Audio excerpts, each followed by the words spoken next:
Good morning, Mr. Fleck, and welcome to Movies in Minutes. In this series, I'll be talking to you about the movies you'd like to show to us. Today, we'll be looking at the tech focus through the movies Isle of the Lost Souls, Man-Made Monster, and Iron Man. In this adaptation of H.G. Wells' novel, The Isle of Dr. Moreau, Edward Parker is shipwrecked on a remote island presided over by the mysterious Dr. Moreau. Edward discovers his host is conducting genetic experiments and presiding over a race of half-human, half-animal hybrids, including the alluring Panther Woman and the sage Sayer of the Law. The island has become its own society, with Moreau as its god. Technology in Island of the Lost Souls is used mainly through special effects makeup on actors like Bela Lugosi to perform his role as the Sayer of the Law. Now, I know this is kind of a campy horror film from the early 1900s, but hey, maybe it was enough to make audiences back then think that it was actually possible for forced evolution to happen between man and animal. In Man-Made Monster, Daniel McCormick is the sole survivor of a bus crash into hydro lines, in which 5 others were killed.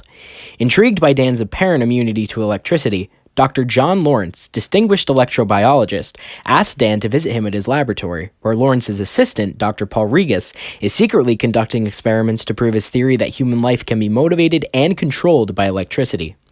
Regas persuades Dan to submit to tests, where Dan absorbs increasingly powerful charges of electricity until he develops an amazing degree of immunity and becomes a walking Hulk of electricity. While it may have been another campy horror film from the 90s, Man-Made Monster had some darker tones.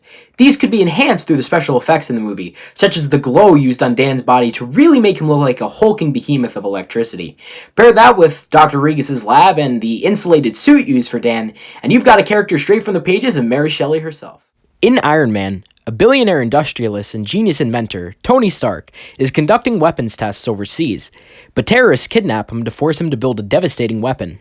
Instead, he builds an armored suit and fights back against his captors. Returning to America, Stark refines the suit and uses it to combat crime and terrorism. With this being the first movie in the Marvel Cinematic Universe, the technology and special effects used in it were way ahead of their time.